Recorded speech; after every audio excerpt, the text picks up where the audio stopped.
जिसमें आप देख सकते हैं पैनल लेवल मॉनिटरिंग है। जो डार्क में आ रही है इसका मतलब यहाँ पे आउटपुट थोड़ा सा कम है। अंदर जो टैबिंग वायर्स हैं ये 10 बस बार सिस्टम है। 10 बस बार में से ये जो टैबिंग वायर्स है ये सारी सिल्वर, ये डीसी को एसी में कन्वर्ट नहीं करता है, ये डीसी ऑप्टिमाइजर। हेलो फ्रेंड्स, आज हम आए हैं dairy rich frozen foods factory में, जहाँ पे जो कि बीकुल्स आइसक्रीम की मैन्युफैक्चरर है और गुजरात, मध्य प्रदेश और महाराष्ट्र में काफ़ी पॉपुलर ब्रांड है आइसक्रीम का। इनके यहाँ पे काफ़ी प्यूरिफाइंग और फिल्टरिंग मशीन्स लगी हुई है, खासकर आइसक्रीम को मिल्क को सेंट्रीफ्यूग करने के लिए।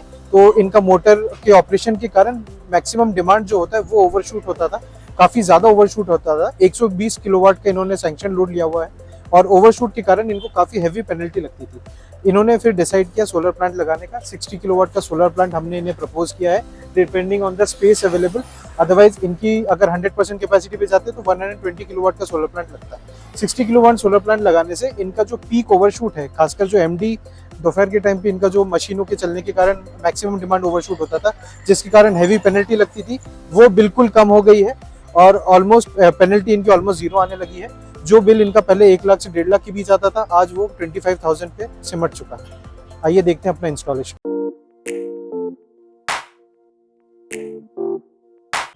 ये है 60 किलोवाट का सोलर रूफटॉप प्लांट।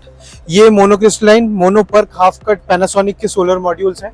पैनासोनिक के सोलर मॉड्यूल्स में 2-3 एडवांटेजेस है। सबसे पहले 40 mm का frame, anodize frame, so that इस पे एल्यूमिनियम पे कभी कोई जंग नहीं लगती है। अंदर जो टैबिंग वायर्स हैं ये 10 बस बार सिस्टम है। 10 बस बार में से ये जो टैबिंग वायर्स है ये सारी सिल्वर कोटेड है, सो दैट ये पिघल के अंदर व्हाइट निशान नहीं बनाता, जिसे स्नेल ट्रेल बोला जाता है टेक्निकली। इस कारण से इन पैनल्स की जो आउटपुट एफिशिएंसी है काफ़ी लंबे समय तक अच्छी रहती है और जो डिग्रेडेशन है वो 0.1% और 0.2% पे ही सीमित रहता है फॉर 20 ईयर्स। ये मेरे पास एक क्रॉस सेक्शन है स्ट्रक्चर का। ये जो स्ट्रक्चर है ये मित्तल स्टील से बनाया हुआ है। आप देखेंगे ये जो जीआई की कोटिंग है वो अंदर तक है, इस पे जंग नहीं लगता है, ये अंदर तक कोटिंग है। इसका मतलब ये है कि स्लाइस करने के बाद अगर आपने स्ट्रक्चर लगाया और कहीं पे आपको स्लाइस करने की जरूरत पड़ी, उसके बावजूद भी ये कोटिंग रहेगी और इसके अंदर जंग नहीं लगेगा। दूसरी चीज है कि thickness, this is almost 3 mm thick. इतना थिकनेस है कि इसकी स्ट्रेंथ इतनी ज्यादा है कि ये बेंड भी नहीं होता है और इसमें ड्रिल करना भी बहुत डिफिकल्ट है। इसलिए ये स्ट्रक्चर के जितने भी होल्स है वो पंचिंग मशीन से किए जाते हैं। साइड पे आप इसमें कोई भी होल करके, ड्रिल के साथ होल करके अपना स्ट्रक्चर को कस्टमाइज नहीं कर सकते हैं। ये स्ट्रेंथ के कारण 2 एडवांटेजेस मिलते हैं कि आप अनयूज ड्रिलिंग नहीं हो सकती, कहाँ पे अनऑथोराइज ड्रिलिंग नहीं हो सकती। दूसरा, बहुत लंबे टाइम तक चलता है, 25 to 30 ईयर्स लाइफ मिल जाती है आपको जीआई कोटिंग की।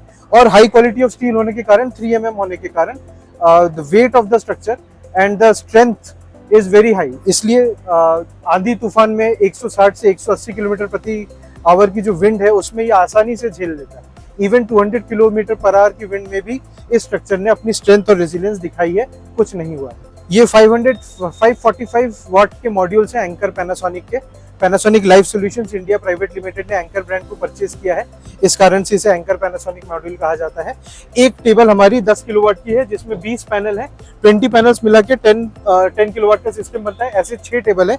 5 टेबल आप यहाँ देख सकते हैं, 1, 2, 3, 4 और वो 5th और 6th टेबल है जो इसके ऊपर है, यहाँ पे लगी हुई है, जो हमने बिना स्ट्रक्चर के डायरेक्टली शीट के ऊपर लगाया है। ये मोनोफेशियल पैनल से बाइफेशियल नहीं है। एंड सारे MC4 इसमें हमने स्टॉबली के यूज किए हैं। मैं एक MC4 ड्रॉ आउट करके आपको दिखाता हूँ। ये स्टॉबली के ओरिजिनल MC4 हैं। स्टॉबली के MC4 से फायदा ये रहता है कि Staubli is one of the earliest companies जिन्होंने MC4 का डिजाइन किया था और स्टॉबली ही इसका इनोवेटर है। इनके MC4 से जो कांटेक्ट होता है, जिसको हम क्रिम्पिंग करके लगाते हैं, अंदर जो लग्स होती हैं वो लग्स उतना ही एरिया टच करती है जितना रिक्वायर्ड है, जिस कारण रेजिस्टेंस सबसे कम मिलता है। और क्योंकि हमने यहाँ पे सोलर एज का इन्वर्टर यूज किया है, इसलिए ऑप्टिमाइजर यूज किया है। तो ऑप्टिमाइजर का कम्युनिकेशन पावर लाइन के थ्रू ही होता है और उसका जनरेशन भी इसी लाइन के थ्रू सर्कुलेट होता है। इस कारण इसको क्रिम्पिंग करना और प्रॉपर रेजिस्टेंस मेंटेन करना बहुत जरूरी है, इसलिए हमने स्टॉबली के कनेक्टर्स यूज। ये सोलर एज जो इन्वर्टर है, इजराइल की एक कंपनी है जिसने सोलर एज इन्वर्टर बनाया है। ये डीसी माइक्रोग्रिड पे काम करता है। ये हर 2 पैनल के बीच में एक ऑप्टिमाइजर लगा है। ये ऑप्टिमाइजर 2 पैनल मतलब 80 वोल्ट का इनपुट लेता है और एक MPPT के थ्रू उसका आउटपुट को बढ़ा के देता है।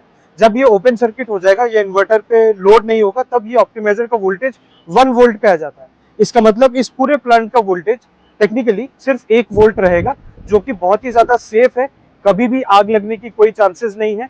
और अगर कभी शॉर्ट सर्किट या किसी कारण कुछ होता भी है तो डीसी वोल्टेज आपका सीधा 15 या 16 वोल्ट पे आके रुक जाएगा। ये एक ऑप्टिमाइजर है, डीसी ऑप्टिमाइजर है, जिसका इनपुट वोल्टेज और आउटपुट करंट यहाँ पे मेंशन्ड है 80 वोल्ट 18 एम्पियर। इसका मतलब इसमें 2 पैनल एक साथ लग सकते हैं। ये S1200 सीरीज है सोलर एज की, जिसमें 18 एम्पियर तक का करंट ये निकाल सकता है। इसका मतलब ये है कि हर 2 पैनल पे 16 से 18 एम्पियर तक का करंट निकालने की कैपेबिलिटी रखता है। इसका मतलब ये है कि इसमें सब टाइप के पैनल्स कनेक्ट हो सकते हैं। ये सिंगल पैनल पे भी लग सकता है, अगर 2 पैनल की आपकी लास्ट में ऑड नंबर ऑफ पैनल से तो एक पैनल एक्स्ट्रा बच गया तो एक सिंगल पैनल भी लग सकता है। ये दोनों पैनल शॉर्ट होके इसमें आ जाएंगे सीरीज में, और जो इसका आउटपुट है ये अपनी स्ट्रिंग के साथ प्लस और माइनस बनता जाएगा। तो अल्टीमेटली इस ऑप्टिमाइजर की एक लंबी स्ट्रिंग बनेगी, एक्स नंबर ऑफ ऑप्टिमाइजर है तो एक्स नंबर ऑफ स्ट्रिंग बनेगी, और फिर वो आउटपुट नीचे मेन यूनिट पे। ये शेड के ऊपर पे हमने पैनल लगाए हैं, ये पाइप के थ्रू ये हमारी डीसी वायरिंग आ रही है जो सीधा स्ट्रिंग इसके अंदर गई है। ये सिनर्जी मैनेजर है जो इन दोनों इन्वर्टर्स को कनेक्ट करके एक सिंगल मॉड्यूल प्रोवाइड करता है। इसमें आप नोट करेंगे कि डीसी सेट प्रोटेक्शन में हमने फ्यूज और सर्ज प्रोटेक्शन दिया है। 3 स्ट्रिंग्स बनाई है और तीनों स्ट्रिंग्स को इन्वर्टर के अंदर बांटा है, एक 2 स्ट्रिंग में कन्वर्ट करके इसमें बांटा है, लेफ्ट और राइट। ये 66 केवी का इन्वर्टर है, 33 केवी के यूनिट आते हैं। सोलर एज में जो सिस्टम है 100 किलोवाट का अगर आप इन्वर्टर लेंगे तो 33.33 किलोवाट के 3 ऐसे यूनिट आएंगे और एक सिनर्जी मैनेजर आएगा। क्योंकि ये 60 किलोवाट का प्लांट है तो हमने 66.6 किलोवाट का इन्वर्टर लिया है और 2 यूनिट लिए 33 किलोवाट के ईच। ये सिस्टम आने के बाद में ये आपकी स्ट्रिंग्स यहाँ पे आ गई, 1 2 3 4 स्ट्रिंग्स। चारों स्ट्रिंग्स इसमें अंदर जाने के बाद में ये इनमें डिवाइड करता है, ये अपना फंक्शन करते हैं, ग्रिड में कन्वर्ट करते हैं एसी में, और फिर ये एसी आउटपुट देता है। ये केबल ट्रे है जिसके थ्रू ये सारी केबल जाके हमारे एसी जंक्शन बॉक्स के अंदर जा रही है। एसी जंक्शन बॉक्स के अंदर एक एमसीबी है 400 एम्पियर की, और बाकी हमारी सारी equipments including indicator light, so that आपको पता रहे कि तीनों फेस चालू है और आउटपुट आ रहा है। इसमें हमने बहुत ही हाई क्वालिटी कंपोनेंट्स यूज किए हैं, जैसे कि आप देख सकते हैं 125 एम्पियर का एलएनटी का एमसीबी है, एमसीसीबी है। सर्ज प्रोटेक्शन मर्सन का है जो कि एक फ्रेंच कंपनी है। हमने पूरी बस बार एल्यूमिनियम की बस बार बनाई है अलग से, और इन बस बार से इंडिकेटर भी दिए हैं 3 फेज के लिए, सो दैट हमें पता रहे कि पूरा पावर आ रहा है या नहीं। और फिर इस बस बार से हमने नेट मीटर को कनेक्ट किया है अलग से।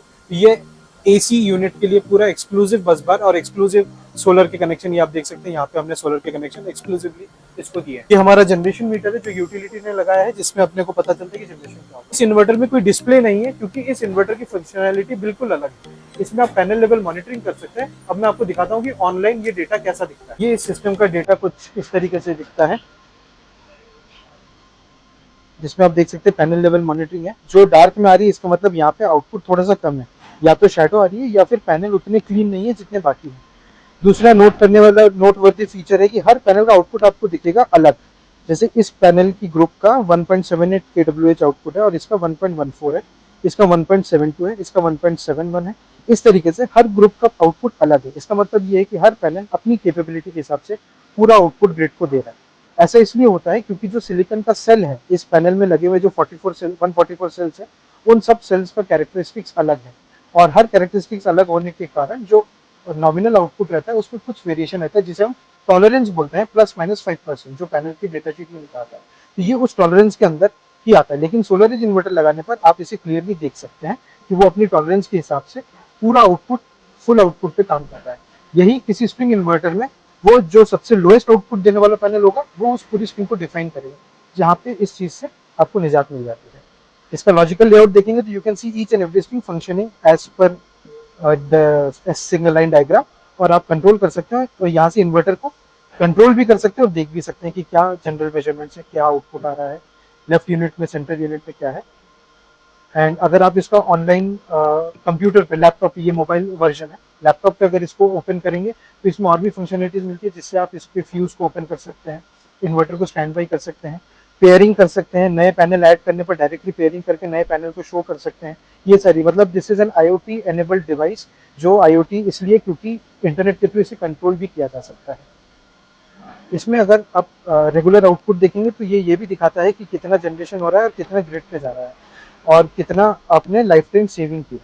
हम किसी और साइट पे भी देख सकते हैं जिसमें भी फंक्शन, जैसे ये दिखा रहा है कि 32 किलोवाट बन रहा है और फैक्ट्री में 29 किलोवाट की रिक्वायरमेंट है। अभी जैसे बादल आ गया 15 किलोवाट आ गया, और 11 किलोवाट ग्रिड से लिया। इस तरीके से ये लाइव डेटा भी दिखाता है।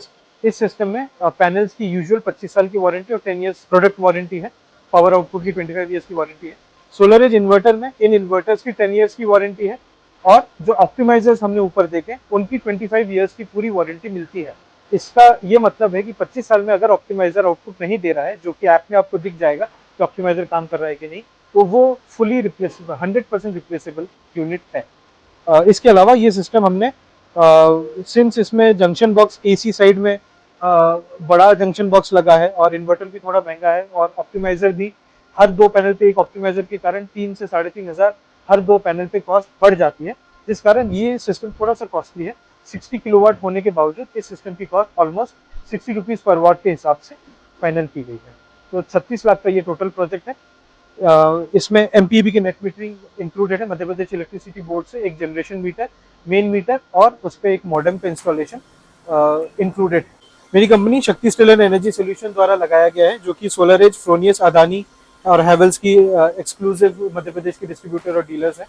और हम लोग पूरे मध्य प्रदेश और महाराष्ट्र में काम करते हैं। प्रोजेक्ट्स हमने किए हुए हैं, इस तरीके के मल्टीपल प्रोजेक्ट्स किए हैं। Our expertise is mainly on DC microgrid, SolarEdge optimiser solution, Enphase के micro AC microgrid and also Fronius systems पे हमारी एक्सपर्टीज।